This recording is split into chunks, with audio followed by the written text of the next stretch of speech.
अपने कई संबंधियों के पास गए कि वो हमें कुछ मदद कर दे ताकि हम पटना जा सके और इंजीनियरिंग की तैयारी कर सके। इसके बाद वास्तविक तौर पर जीवन में संघर्ष की शुरुआत हुई, क्योंकि हमने माँ और पिताजी दोनों का जो सपना था उस सपना को हमने चकनाचूर कर दिया था। एकदम अंधकार में जीवन हो जाता है कि अब क्या होगा, फ्यूचर का क्या होगा। हमारे पास अब दो रास्ता था, एक तो सरकारी जॉब और दूसरा जो है आपको इधर कोचिंग।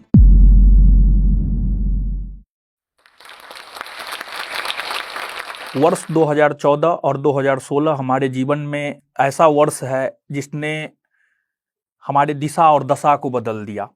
वर्ष 2014 में हमारे दादाजी को कैंसर हो गया था और उस समय आर्थिक रूप से हम इतने मजबूत नहीं थे कि हम अपने दादाजी का इलाज करवा पाएं, लेकिन उस टाइम हमारे दिमाग में एक बात आया कि कुछ बड़ा करना है, कुछ ऐसा करना है ताकि आर्थिक तंगी परिवार से खत्म हो जाए। और वहीं पर हमने सोचा कि हमें एक बड़ा अधिकारी बनना है। और फिर 2014 में ही हमारे दादाजी का देहांत भी हो गया और देहांत होने के बाद जो है हम लोगों की तरफ भोज होता है, मरने के बाद जो है 3 दिन का भोज होता है। और उस भोज के लिए भी हम लोगों के पास उतना पैसा नहीं था, लेकिन हमारे दादाजी के द्वारा जो वृक्ष लगाया गया था उस वृक्ष को काट करके और फिर हमारे पिताजी के द्वारा जो है दादाजी का भोज संपन्न करवाया गया।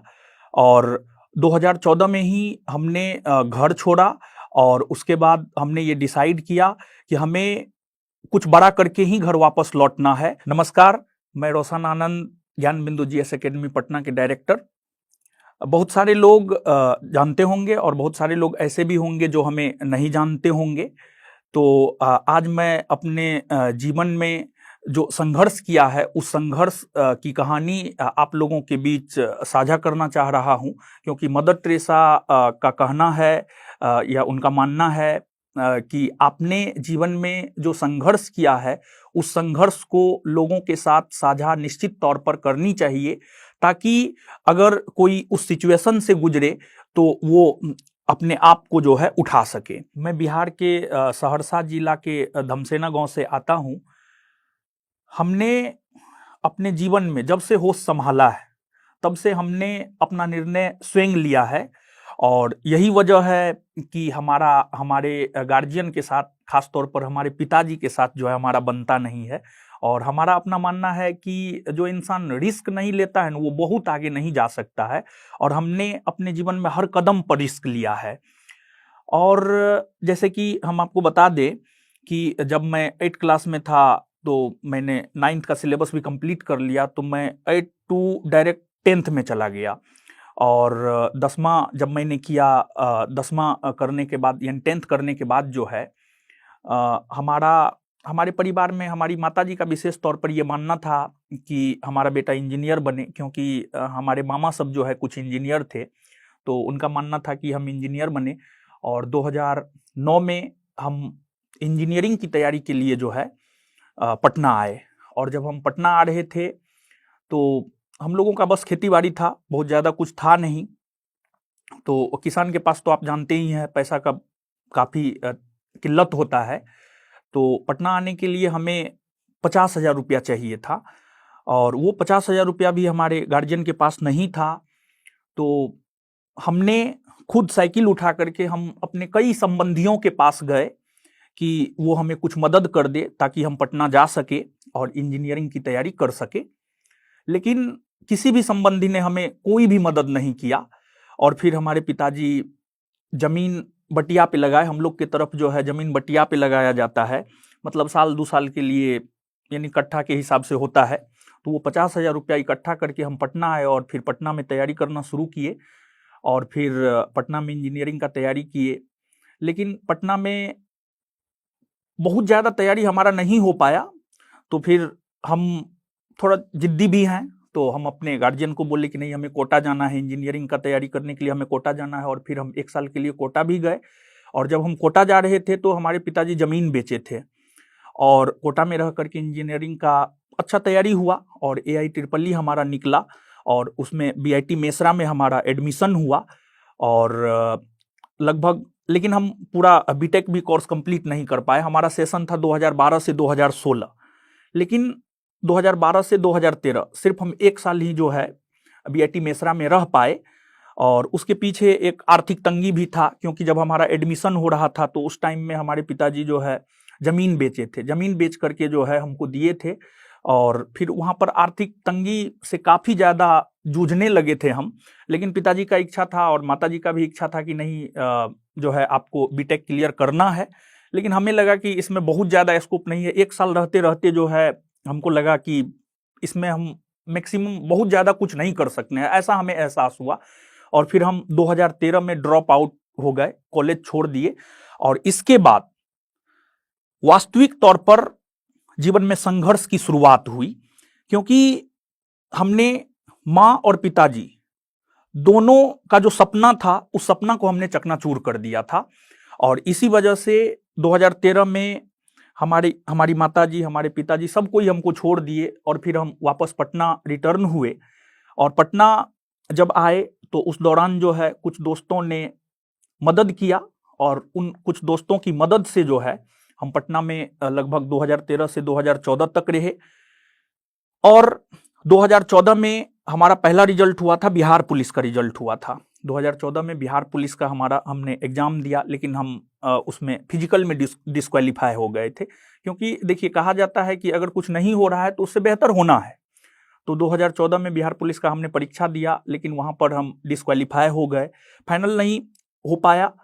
और फिर 2014 में हमने आपको बताया भी था इंट्रो में कि 2014 हमारे जीवन का बहुत महत्वपूर्ण वर्ष है, क्योंकि वहाँ से हमने कुछ बड़ा करने के बारे में सोचना शुरू किया कि नहीं, हमें कुछ बड़ा करना है, मतलब ऐसा करना है कि परिवार में आर्थिक तंगी ना हो। और 2014 में हमने आपको इंट्रो में बताया ही था कि हमारे दादाजी को कैंसर हो गया था और फिर इलाज के लिए पैसा था नहीं। तो फिर जो है संबंधी सब भी बहुत ज़्यादा मदद नहीं किए, दादाजी का देहांत हो गया। और उसके बाद जो है फिर हम पटना, उनको जला करके पटना आए, उनके भोज में भी हम नहीं गए, उनको जला करके पटना आए और फिर अपने मिशन में लग गए। और 2014 में हमने ये सोच लिया था कि हमें बड़े अधिकारी बनना है। और 2014 से 2016 तक हमने बीपीएससी का तैयारी किया। और हमारे में एक चीज़ है कि हम किसी भी चीज़ को एक बार शिद्दत से चाहते हैं, अगर मिला तो ठीक है, नहीं मिला फिर स्किप करके आगे बढ़ जाते हैं। तो 2014 से 2016 तक हमने बीपीएससी यूपीएससी का तैयारी किया। और 60 से 62 भी बीपीएससी में हम इंटरव्यू तक गए, लेकिन मेरिट नहीं बना और उसके बाद फिर हम छोड़ दिए। और मेन जो आर्थिक तंगी था वो 2013 से 2017 के बीच में, 2013 से 2017 के बीच में जो आर्थिक तंगी था, इस आर्थिक तंगी के दौरान हम आपको बता दें, हम होम ट्यूशन भी पढ़ाए हैं। होम ट्यूशन के अलावे जो है हम जिस लॉज में रहते थे उस लॉज के लड़का को भी गाइड किए हैं, ताकि हमें खाना मिल जाए। किसी को थोड़ा बहुत पढ़ा देते थे तो वो कोई सुबह का खाना बना के दे देता था, कोई शाम का खाना बना करके दे देता था। लेकिन ये जो 2013 से 2017 का सेशन है, इस सेशन के दौरान जो हमने अनेकों लोगों को गाइड किया, वो लोग धीरे धीरे सफल होने लगे। तो उन लोगों ने ही हमें प्रेरित किया कि नहीं, कोचिंग खोला जाए, अपना कोचिंग खोला जाए। और इस दौरान 2013 से 2017 के दौरान गार्जियन का कोई सपोर्ट नहीं था, बस एज इट इज जैसे तैसे दोस्त से लेकर के होम ट्यूशन पढ़ा करके, या फिर जो है आपको किसी ना किसी जरिए किसी से कर्जा लेकर के जो है आपको अपना जीवन यापन किए। लेकिन 2017 में एक डिसीजन लिए कि कुछ करना है। बीपीएससी भी नहीं हुआ फाइनल, और फिर दूसरा एग्जाम भी फाइनल नहीं हो पा रहा था। तो 2017 में हमने सोचा कि कुछ करना है, अब ऐसे कैसे जिंदगी चलेगा, कितना दिन तक ऐसे जिएंगे, एज इट इज कितना दिन तक जिंदगी जिया जाए। तो फिर 2017 1 सितंबर 2017 को हमने ज्ञान बिंदु जीएस एकेडमी पटना की स्थापना किया। और यहाँ पर हम आपको बताते चले कि जब हम कोचिंग खोलने जा रहे थे तो गार्जियन का सपोर्ट नहीं था। तो हमारा एक दोस्त हुआ करता था सुधांशु, जो कि मधेपुरा जिला के हैं, वो हमको किसी से इंटरेस्ट पे पैसा दिलाए, 1 लाख रुपया इंटरेस्ट पे दिलाए थे। उसमें से कुछ रूम ओनर को सिक्योरिटी मनी दिए, और फिर जो है बेंच डेस्क, मतलब वो क्लासरूम का कैपेसिटी मात्र 50 था। और वो क्लासरूम आज भी हमारे पास है, और उसको आज हमने लाइब्रेरी बना दिया है। और वो क्लासरूम हमारे लिए बहुत लक्की साबित हुआ। और उस क्लासरूम में शुरू में तो 1-2 बैच बना था, लेकिन उस क्लासरूम का फायदा हमें इतना ज्यादा हुआ, मतलब एक प्रकार से कहिए तो वो रोड पे था, मतलब जो भी जाता था, मतलब एक कैंपस है जहां हमारा संस्थान है, वहां पर एक कैंपस है और उस कैंपस के भीतर जो है लगभग 20 प्लस कोचिंग है। और हमारा क्लासरूम जो है शुरू में था और खिड़की था, तो हम जो पढ़ाते थे ना तो बच्चा सुनता था, मतलब दूसरे कोचिंग में जाने वाले बच्चा जो है उसको सुनता था, और इससे भी हमें काफी ज्यादा फायदा हुआ, मतलब लोगों को पसंद आ रहा था, मतलब अपनी भाषा में एकदम जितना सरल से सरल भाषा हो सकता है उस सरल भाषा में समझाते थे, पढ़ाते थे, तो लोगों को पसंद आया। और फिर उस छोटा क्लासरूम से फिर बड़ा क्लासरूम लिए, फिर तीसरा लिए, फिर चौथा लिए, और आज के डेट में तो हमको क्लासरूम बड़ा नहीं मिलता है, मतलब जिस एरिया में हमारा संस्थान है उस एरिया में हमें बड़ा क्लासरूम नहीं मिलता है, मतलब आज के डेट में हजारों की संख्या में बच्चे एक एक बैच में आते हैं। तो और यहाँ पर हम आपको बताते चले कि जब हम कोचिंग खोले थे 2017 में, तो एक दोस्त ने हमें 1 लाख रुपया इंटरेस्ट पे किसी और से दिलाया, और उसको हम पैसा जानबूझ करके नहीं दे रहे थे, जब पैसा आने लगा तो जानबूझ करके नहीं दे रहे थे, लेकिन लास्टली 2022 में मतलब हम 1 लाख रुपया उनसे लिए और इंटरेस्ट में 1 लाख से ज्यादा हम उनको दे दिए, मतलब 2017 और 2022, मतलब 5 साल के बाद जो है हम उसको कर्जा चुका पाए थे। तो 2017 में शुरू किए और फिर 2018 में बिहार दरोगा का वैकेंसी आया, और हमारे संस्थान को दरोगा फैक्ट्री कहा जाता है, क्योंकि वहां हमारे संस्थान से जो है बल्क में, मतलब 2-4 नहीं, सैकड़ों की संख्या में जो है लोग निकलते हैं, पास आउट होते हैं, मतलब फाइनली दरोगा बनते हैं। तो 2018 में पहली बार 1717 पोस्ट के लिए बिहार एसआई का वैकेंसी आया, तो फिर हमने स्वयं भी फॉर्म भरा, और बहुत सारे छात्र जो हमारे साथ जुड़ करके तैयारी कर रहे थे वे लोग भी फॉर्म भरे थे। तो फिर उसमें प्रीलिम्स हुआ, हमारे बहुत सारे छात्रों का प्रीलिम्स हुआ, हमारे बहुत सारे छात्रों का मेंस हुआ, मेरा भी प्रीलिम्स हुआ, मेरा भी मेंस हुआ, और हम अपने छात्रों के साथ जो है फिजिकल की तैयारी करते थे। लेकिन मेरा फिजिकल नहीं निकलने का रीजन ये था कि हमारे पास अब 2 रास्ता था, एक तो सरकारी जॉब और दूसरा जो है आपको इधर कोचिंग।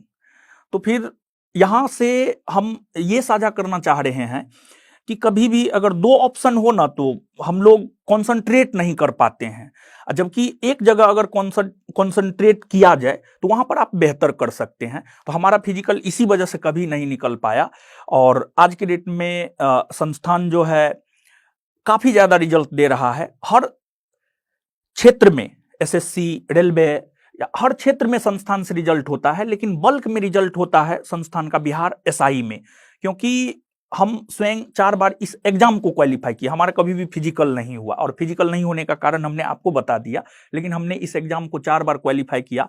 और हम एग्जाम क्यों दे रहे थे, अब लोग यहां पर बोलेंगे कि आप तो सीट खा रहे थे बच्चों का, बस हम एक अनुभव करना चाहते थे कि एग्जाम में विद्यार्थी क्या क्या गलती कर सकता है, और इसी वजह से हम एग्जाम दे रहे थे। और वो जो हमने अनुभव किया है वो अभी भी हम क्लास में अपने बच्चों के साथ साझा करते हैं, ताकि हमारे बच्चे उस प्रकार का गलती ना करें। एग्जाम से 1 सप्ताह पहले क्या करना है, 1 दिन पहले क्या करना है, एग्जाम के दौरान आपको क्या क्या प्रेशर आ सकता है, आपको क्या करना चाहिए और क्या नहीं करना चाहिए। तो 2018 में वैकेंसी आया, और उस वैकेंसी की अगर हम लोग बात करें तो उस वैकेंसी में संस्थान से टोटल 8 रिजल्ट हुए, तो थोड़ा बहुत संस्थान ग्रो किया, और फिर नेक्स्ट ईयर जो है 2446 पोस्ट के लिए वैकेंसी आया, और उस वैकेंसी के दौरान हमें कुछ कठिनाइयों का सामना करना पड़ा। कठिनाई ये रहा 2019 में, वो वैकेंसी 2019 में आया था, 2446 पोस्ट के लिए जो वैकेंसी था वो वैकेंसी जो है आपको 2019 में आया था, और उस वैकेंसी के दौरान जो है एक कहा जाता है कि बड़ी मछली छोटी मछली को खा जाता है।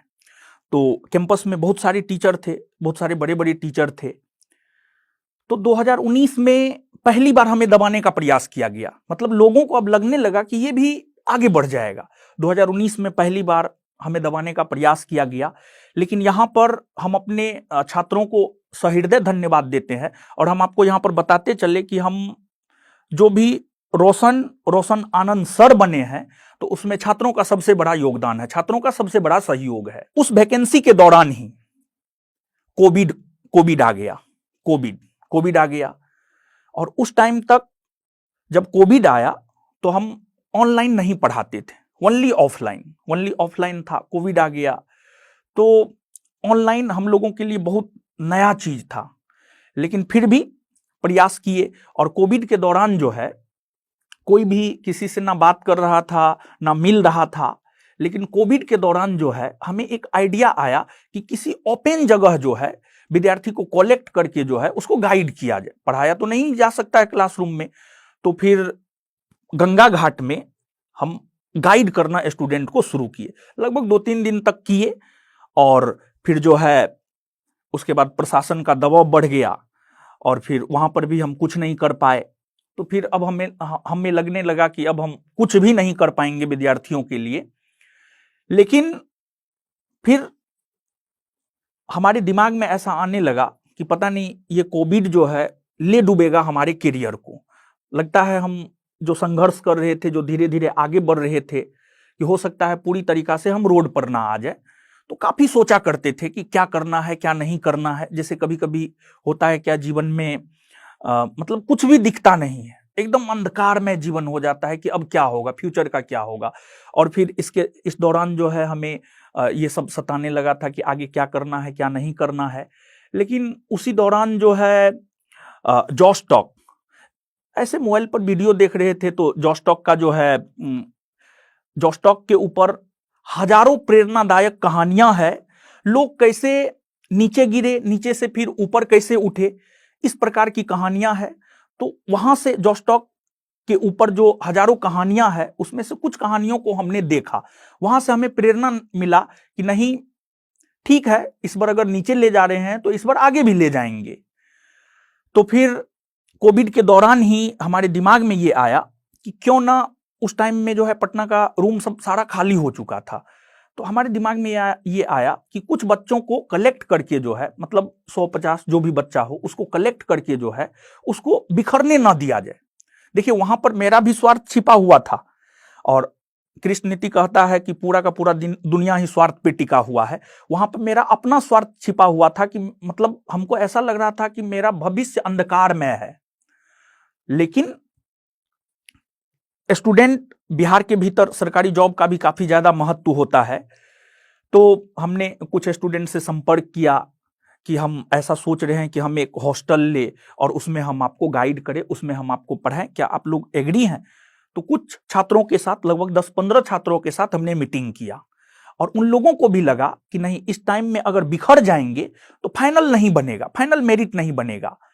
तो फिर उन लोगों ने सपोर्ट किया। और जब कोविड लगा था तो हमारे दिमाग में ये था और हर किसी के दिमाग में ये था कि ये जो लॉकडाउन है 1 सप्ताह का है, 14 दिन का है, और हम आपको यहाँ पर बताते चले कि हम जो भी अर्न करते हैं उसका मैक्सिमम हिस्सा हम स्टूडेंट पे खर्च कर देते हैं। तो कोविड जब आया तो ऐसा लग रहा था कि 14 दिन का कोविड है। तो फिर जो भी हमारे पास था, जो भी सेविंग था, मतलब बहुत सारे लोग जो पटना से झारखंड जाना चाह रहे थे, पटना से वेस्ट बंगाल जाना चाह रहे थे, पटना से ओडिशा जाना चाह रहे थे, क्योंकि हमारे संस्थान में जो है इन सभी स्टेट के लोग रहते हैं। और बहुत सारे लोग, अचानक लॉकडाउन लगा था और अचानक लॉकडाउन लगने के कारण जो है काफी ज्यादा दिक्कत छात्रों को भी हो रहा था। तो हमारे पास जो सेविंग था उस 14 दिन में हम खत्म कर दिए, और उस 14 दिन के बाद ये सब हम सोच रहे थे कि अब आगे हम क्या करेंगे। तो उस दौरान जब हम स्टूडेंट को एकत्रित करने के लिए हॉस्टल लेने का प्लान कर रहे थे तो उस दौरान हमारे पास कोई पैसा नहीं था। लेकिन 1717 पोस्ट में संस्थान से जो टोटल 8 रिजल्ट, जिसमें 6 लड़का और 2 लड़की, उन 8 स्टूडेंट में से हमने सिर्फ एक स्टूडेंट को फोन किया और हमने कहा कि हमें 1 लाख रुपया की जरूरत है, जैसे ही हमको आएगा हम आपको लौटा देंगे। और फिर हमको लगता है मुश्किल से 2 मिनट नहीं हुआ होगा, हमारे अकाउंट में 1 लाख रुपया आ गया। और उस 1 लाख रुपया से हम हॉस्टल लिए और हॉस्टल ले करके लगभग 100 स्टूडेंट को उसमें रखे। और उस 100 स्टूडेंट में से अंतिम जाते जाते मात्र 55 स्टूडेंट बचा, और 55 स्टूडेंट में से 45 का फाइनल सिलेक्शन हुआ। और ओवरऑल कोचिंग के दृष्टिकोण से अगर देखा जाए, मतलब वो तो हॉस्टल था, हॉस्टल के अलावे कोचिंग से भी बहुत सारे छात्र जुड़े हुए थे। तो ओवरऑल अगर उस 2446 पोस्ट की वैकेंसी में देखा जाए तो उसमें 100 प्लस रिजल्ट संस्थान से हुआ था, और उसके बाद ही कोचिंग बूम किया। और फिर छात्रों का सहयोग अभी तक बना हुआ है, क्योंकि छात्र जिस उद्देश्य से आते हैं, हम और हमारे जो भी सहयोगी शिक्षक हैं, बिट्टू झा सर हैं तथा अन्य शिक्षक हैं, सभी का काफ़ी ज़्यादा सहयोग रहा है। और फिर इसके बाद जो है फिर 2213 पोस्ट की वैकेंसी आई, उसमें संस्थान से 200 प्लस रिजल्ट हुए।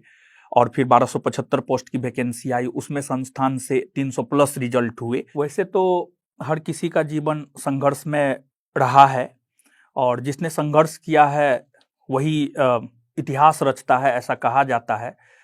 तो काफ़ी ज़्यादा संघर्ष में हमारा भी जीवन रहा है, और इस संघर्ष के दौरान काफ़ी ज़्यादा उतार चढ़ाव हमारे भी जीवन में आए। तो हमने जो अपने जीवन में महसूस किया है कि कभी भी हतोत्साहित नहीं होना चाहिए, और धैर्यवान बन करके जो है लगातार काम करते रहना चाहिए। और लगातार काम करने से ही कुछ भी संभव हो पाता है। और अगर इंसान के भीतर इच्छा शक्ति हो ना, तो वो कुछ भी कर सकता है। जैसे कि हम एक दो एग्जाम्पल देना चाहते हैं कि एक पटना जिला के ही रंजीत कुमार हैं, वो भी एसआई हैं अभी। उनके बारे में हम आपको बता दें कि उनके पास सिर्फ रहने के लिए घर था। उनके भाई जो है मजदूरी करके उनको पढ़ाते थे, उनका दोस्त उनको मदद करता था। लेकिन आज के डेट में वो स्वयं सब इंस्पेक्टर बना है, और आज के डेट में 5 स्टूडेंट को सहयोग कर रहा है, वो पढ़ने में सहयोग कर रहा है, क्योंकि उसको भी उसका दोस्त मदद किया था, इसी वजह से वो अपने दोस्त को मदद कर रहा है। और जीवन में कभी भी हतोत्साहित होकर के अपने लक्ष्य को छोड़ने से भी कुछ नहीं होता है, क्योंकि हमने देखा है। एक और एग्जाम्पल हम यहाँ पर आपको लेना चाहते हैं। एक अंजलि कुमारी है, सुपौल जिला की है। वो काफी लंबे समय से, मतलब 2019 से तैयारी कर रही थी, और उसका नहीं हो पा रहा था, लेकिन उसका था दृढ़ संकल्प था कि हमें बनना है तो ऐसा ही बनना है। और इस बार 2024 में जो 1275 पोस्ट का वैकेंसी था, उसमें जो है उसका फाइनल सिलेक्शन हो गया है। फाइनली हमने जो अपने जीवन में कुछ सीखा है, वो भी हम आपसे शेयर करना चाहते हैं, वो भी हम आपको बतलाना चाहते हैं। कि क्योंकि देखिए, हम इतिहास पढ़े हैं, तो इतिहास हमें यह सिखाता है कि जीवन के किस कंडीशन में कौन सा निर्णय लेना चाहिए। तो जैसे कुछ भी होता है तो हम लोग बहुत ज्यादा हतोत्साहित हो जाते हैं, क्या होगा क्या नहीं होगा। आजकल तो लोग सुसाइड तक करने पर उतारू हो जाते हैं। लेकिन हमेशा याद रखना है कि कोई भी सरकारी जॉब या कुछ भी आपके जीवन से बड़ा नहीं हो सकता है। सबसे बड़ा आपका जीवन है, आपका जीवन है तो सब कुछ है। और अगर आप अपने जीवन में बहुत कुछ करना चाहते हैं तो आपको अनुशासित होकर के काम करना पड़ेगा और त्याग करना पड़ेगा। हमने जो जीवन में सीखा है, त्याग सफलता के लिए सबसे बड़ा अगर कुछ है तो वो त्याग है। और जो भी इंसान त्याग करने के लिए तैयार है, उसे जीवन में सफल होने से दुनिया का कोई ताकत नहीं रोक सकता है। तो दोस्तों, 15 साल के उम्र में मैंने घर छोड़ा था कुछ बड़ा करने को लेकर, लेकिन मैं एक सरकारी अधिकारी तो नहीं बन पाया, परंतु आज जब मैं अपने छात्रों को उसके कंधे पर डबल स्टार देखता हूं, तो हमें काफी अंदर से खुशी होता है कि हम जिस सपना को पूरा नहीं कर पाए, उस सपना को हमारे छात्रों ने पूरा किया है। और हम यही कहना चाहेंगे, हम अपने जीवन में जो चीज सीखे हैं उससे, और हमने जो हजारों छात्रों को गाइड किया है, उनकी जो अलग अलग कहानियां हैं, उससे हम ये कहना चाहते हैं कि जीवन में कभी भी संघर्ष करने से डरना नहीं चाहिए। आप संघर्ष करते रहिए। जीवन का मतलब ही संघर्ष होता है। जितना ज्यादा संघर्ष होगा, जितना बड़ा संघर्ष होगा, सफलता उतना बड़ा आपको मिलेगा। और जैसा कि अरस्तु ने कहा है कि शिक्षा की जड़ें कड़वी होती है लेकिन उसका फल मीठा होता है। तो आप भी शिक्षित बनिए और शिक्षा के बदौलत ही आप कुछ भी कर सकते हैं। आप किसी भी फील्ड में, शिक्षा एक ऐसा चीज है जिसके बदौलत आप कुछ भी कर सकते हैं। आप भी शिक्षित बनिए, अपनी अगली पीढ़ी को शिक्षित बनाइए और शिक्षित होकर के ही हमारा देश महान बन सकता है। और हमें काफ़ी खुशी हुआ जब जॉस टॉक की तरफ से हमें इनविटेशन मिला था। तो जब 2020 कोविड के टाइम में जब हम थोड़ा डिमोटिवेट हुए थे, तो उस टाइम में जब जॉस टॉक का एक वीडियो देखे थे तो उस टाइम में एक मन में आया था कि हमें भी कुछ बड़ा करके जो है जॉस टॉक के प्लेटफॉर्म पे जाना है। और आज हमें जॉस टॉक के प्लेटफॉर्म पर बोलने का मौका मिला, अपने जीवन में किए गए संघर्ष को साझा करने का मौका मिला। इसके लिए जॉस टॉक टीम को बहुत बहुत धन्यवाद।